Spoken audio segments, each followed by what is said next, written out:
chapter 33. And this is the blessing wherewith Moses the man of God blessed the children of Israel before his death. And he said, The Lord came from Sinai, and rose from Seir unto them.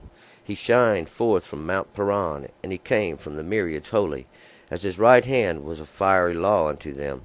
Yes, he loveth the peoples, all his holy ones. They are in your hand, and they sit at your feet, receiving your words. Moses commanded us a law, an inheritance of the congregation of Jacob.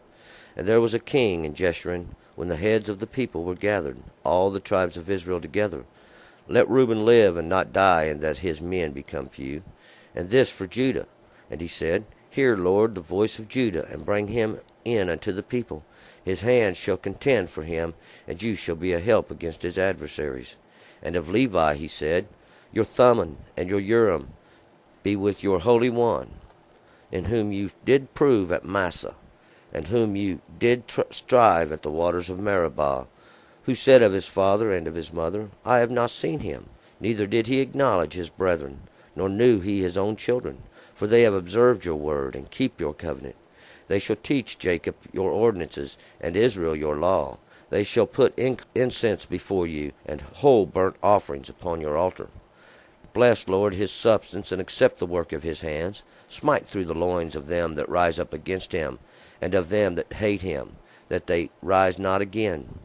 Of Benjamin he said, The beloved of the Lord shall dwell in safety by him. He covereth him all the day, and he dwelleth between his shoulders. And of Joseph he said, Blessed of the Lord be his land, and for the precious things of heaven, of the dew and of the deep that coucheth beneath, and for the precious things of the fruits of the sun, and for the precious things of the yield of the moons, and of the tops of the ancient mountains, and for the precious things of the everlasting hills, and for the precious things of the earth, and the fullness thereof, and of the good will of him that dwelt in the bush. Let the blessing come upon the head of Joseph, and upon the crown of the head of him that is prince among his brethren. His firstling bullock, majesty is his, and his horns are the horns of the wild ox. With them he shall gore the peoples of all of them, even the ends of the earth. And they are the 10,000s of Ephraim, and they are the thousands of Manasseh. And of Zebulun he said, Rejoice, Zebulun, in your going out, and Issachar in your tents. They shall call peoples unto the mountains. There shall they sacrifice of righteousness, for they shall suck the abundance of seas, and hidden treasures of the sand.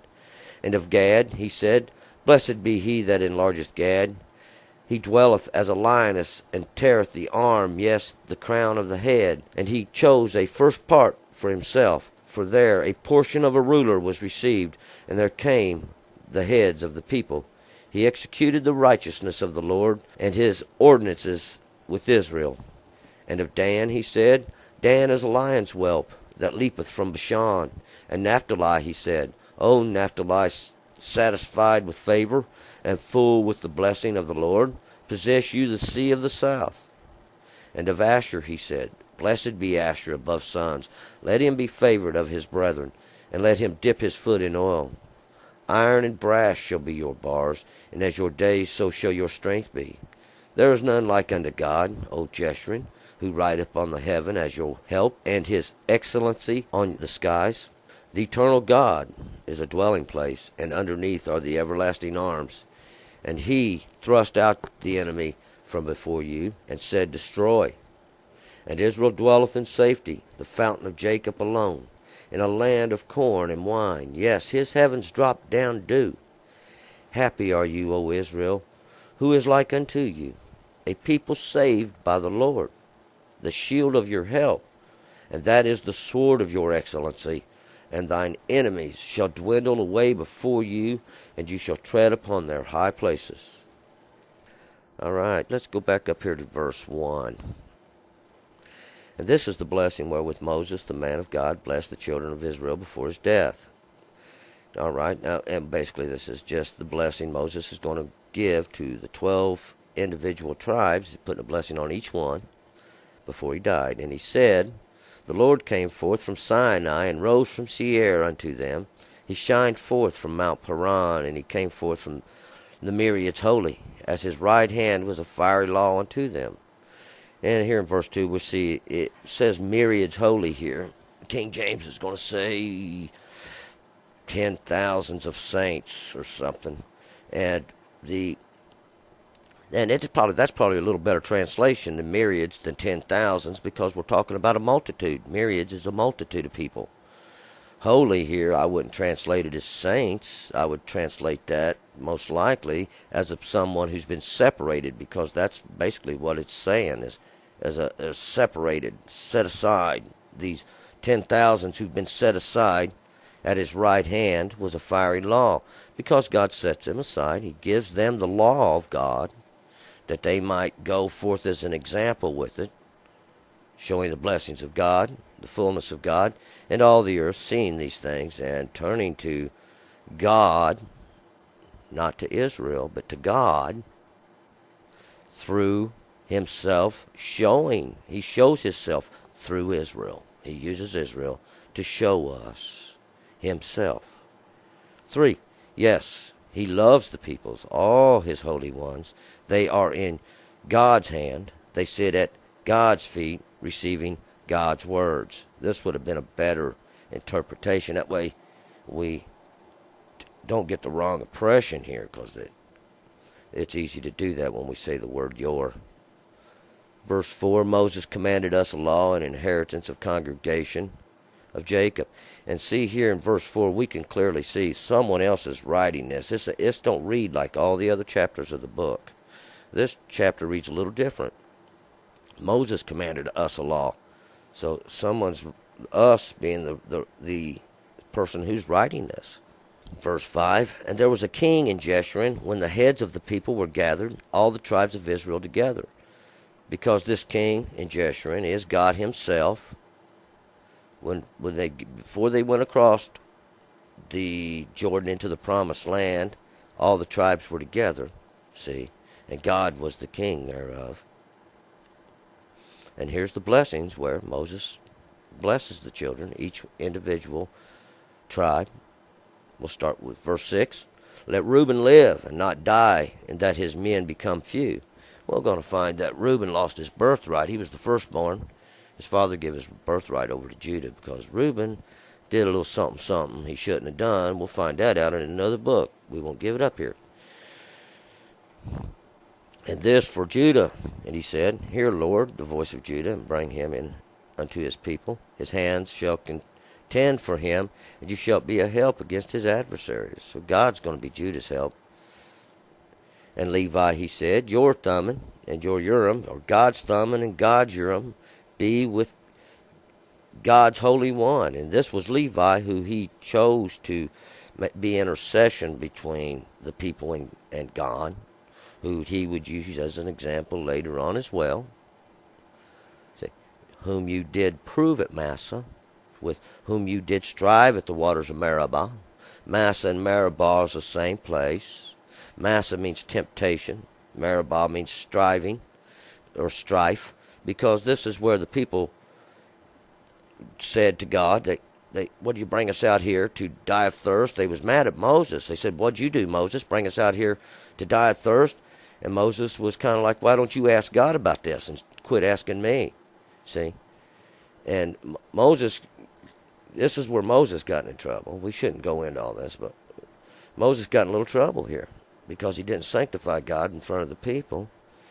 And this is also where God caused water to flow out of a rock. Moses struck the rock, and the rock split, and water gushed out of this rock. Enough water to water the multitudes of people and all their cattle and everything else. That's another story. 9. Who said of his father and of his mother? Still talking about Levi here. I have not seen him, neither did he acknowledge his brethren, nor knew he his own children. For he has observed your word, God's word, and kept God's covenant. He wasn't a respecter of people. See, he didn't regard his mother and father. He didn't regard his brethren. He didn't even regard his own children, keeping the law of God. They shall teach Jacob your ordinances, and Israel your law. They shall put incense before you, and burnt offerings, and the whole burnt offering upon your altar. What he's saying here is basically Levi's job to teach the law. It's Levi's job to make all these things understood. It's Levi's job to put this incense before God. This incense being the prayer that goes up, this constant offering, a constant prayer for knowledge. The whole burnt offering upon the altar of God, the whole burnt offering. Because see, we'll learn in the covenant of Horeb, when God commanded the priest and all the duties of the priest that they was to receive a portion of your offering when you brought to offer these fruit and all the increase of your everything you had before God. You would give a portion of this over to the priest. But here the priest is going to offer even his portion. 11. Bless, Lord, his substance, except the work of his hands. Smite through the loins of them that rise up against him, and of them that hate him, and they rise not again. And we see he smite through the loins, right through the loins, so they can't reproduce, so they can't come up again against Levi, the keeper of the law. 12. Of Benjamin, he said. And Benjamin was the youngest of all the children of Israel. He was the last one born. His mother died giving birth to him. The beloved of the Lord shall dwell in safety by him. He covereth him of all the day, and he dwelleth between his shoulders. So God's got a special place for little Benjamin, see? And we'll find through the course of the book, Benjamin does make mistakes, and Benjamin gets corrected, and Benjamin, he dwells in the shadow of Judah right there, with Judah the whole time, Judah and Benjamin. And the other 10 tribes are outside. They are scattered and smited, see, because they chose to go a different path. When Solomon dies and the kingdom splits, Benjamin kind of stays with Judah, and the other 10 tribes kind of get off on their own there. We're going to learn this, it comes in the volume of the book. 13. And Joseph, he said, blessed of the Lord be his land, precious things of heaven and the dew and the deep, the couches beneath, and the precious things of the fruits of the sun, and the precious things of the yield of the moons. And 14, we find Joseph didn't receive an inheritance. See, Joseph was sold into captivity, went into Egypt, and there he was prospered by God and Pharaoh and all this. So all this is a whole other story. We'll get into all this in another book. And when Israel first comes in, it's Joseph who's there, and he receives them in, and they blesses them. They get all the good land, see, and all the good things. He was the prince of this people. Well, remember this from the dream he had. All of his family kind of bowed down to him because this was the prophecy of them going down into Egypt. That's getting off subject. Let's get back. And we're going to find, though, that later on who this blessing is really to, as we read down, 15, and the tops of the ancient mountain, these precious things of the everlasting hills, all this knowledge is what we've been talking about. Knowledge and all the fruits of the day and all the fruits of the seasons, the moons and the sun, and the precious things of the earth, the fullness thereof, the goodwill of him that dwells in the bush, this guy that lives outside the city, that lives by the hand of God, the goodwill of him, because see, he's got to stay close to God, be in good standing with God to receive the blessing of God continually, just to stay alive. Let the blessing come upon the head of Joseph, and upon the crown of the head of him that the prince of his brother. And we're going to find out the head of Joseph is Ephraim. This is the first bullock. Majesty is his. We'll find in the next verse 17. And his horns are the horns of the wild ox. With them he shall gore the peoples, all of them, even the ends of the earth. This is all the other nations of the earth. We're going to find this out in the volume of the book, how big a role Ephraim plays. And they are the 10,000s of Ephraim, and they are the thousands of Manasseh. These ones that's going to play this major role in the end. We're going to find out Ephraim means the double-fruited. We ain't going to go into that just right yet. And Zebulun, he said, rejoice, Zebulun, in your going out. Remember, Zebulun's going out. He's going out, and he says, rejoice in your going out. Why? Because he's keeping the law. He's got the law there, and he's going out under the protection of the law. Zebulun is. And Issachar in your tents, see, because they're blessed within their tents, this within their dwelling place, where they've got the covenant of the law in them too. They shall call the peoples unto the mountain. There shall they offer sacrifices of righteousness, for they shall suck the abundance of the seas and the hidden treasures of the sand. And the abundance of the seas, this is the abundance of all the people. See, they're going to suck the riches out of all the nations and these great things from these hidden places, these hidden treasures of the sand, the substance beneath the seas. And of Gad, these some higher teachings that we just don't want to expound on right now. We could be here all day.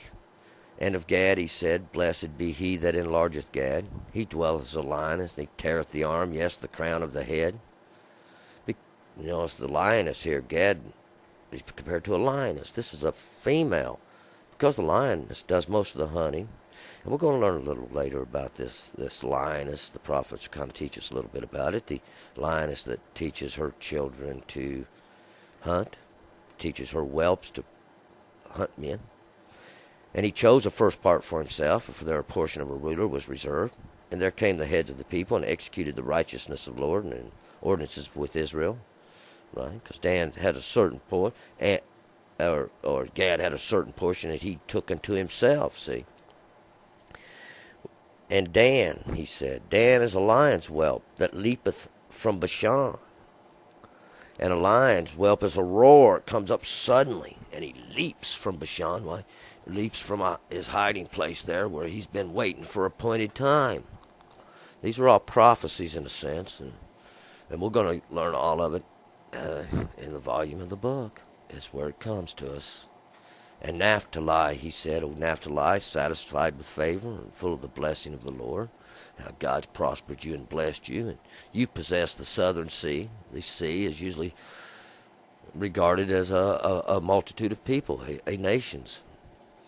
And of Asher he said, Blessed be Asher above sons, let him be favored of his brethren, and let him dip his foot in oil. So his path is anointed. And Asher, we'll learn the meaning of all this here. Iron and brass shall be your bars. As your days, so shall your strength be. And the only place I can relate this iron and brass, if we'll remember from an earlier chapter, when the sky was brass and the earth beneath was iron. And this was like a punishment coming down. A curse, part of the curse, remember, for going outside the law. But we notice here, though Asher, maybe he's outside the law, but his foot's been dipped in oil, so his path's anointed by God. 26, There's none like unto God, O Jeshurun, who rideth upon the heaven, as your help, and has his excellency on the skies. Before we go into this verse, Jeshurun used here again, it's a nickname for God has for the children of Israel. He's saying, I'm your help. Saying, I'm in the excellency of the skies, this understanding that's high to reach. But before we go forward here, let's go back. Let's think about what this blessing that got here, because we're going to find out there was a child left out. That was Simeon. He kind of left out of the fold here. But let's go back here, because I took time and I translated all the names here. And I know, because I noticed the names here wasn't put in the order of their birth. So what I did was I went back and translated each name, and it kind of comes out and reads as a little sentence. And we're going to read them in the order they was given in the book: Reuben, Judah, Levi, Benjamin, Joseph, Ephraim, Manasseh, Zebulun, Issachar, Gad, Dan, Naphtali, Asher, and Simeon's left out. And it would read like this: Behold my son, praising. Join, son of my right hand. God has added double fruit. Why? Twice has God showed us these things, that we may have total understanding. Twice have they paid, causing to forget. These twice God's done this to take away his anger, causing to forget. He is exalted, a recompense, a troop, a judge, wrestling to go straight. And that's what Israel's doing, see. They're wrestling to go straight. They've been appointed as and exalted. God has exalted them as a recompense, as a troop or an army, as a judge. Wrestling to go straight. And that's what they are. We'll notice that Simeon was left out. Simeon means heard. Have you heard this? We'll move on now. Verse 27. The eternal God is a dwelling place. See, God is your refuge, and that's probably what your King James interprets it, or translates this to, a refuge. And I like that translation a little better, this dwelling place, because we can dwell there, but right now it's our refuge. This is this little tabernacle we're in, waiting for the deliverance of God. And underneath are the everlasting arms. This is the law of God trying to call you in, bring you back into the fold. See, bring you back into the covenant. And he thrust out the enemy from before you and said, destroy. Because this is what happened, where God sent Israel in to destroy these 7 nations that broke the covenant already made, that they could be an example. God sent them in and said, destroy. With his word, with his law, they went in and destroyed. And Israel dwells in safety. The fountain of Jacob alone, in a land of corn and wine, yes, his heavens drop down dew. See, Israel dwells in safety. God protects them. God's watching over this fountain of Jacob, this fountain of everlasting life that flows up, this water that goes forth to water all the earth, the 10 Commandments, the 10 teachings of God,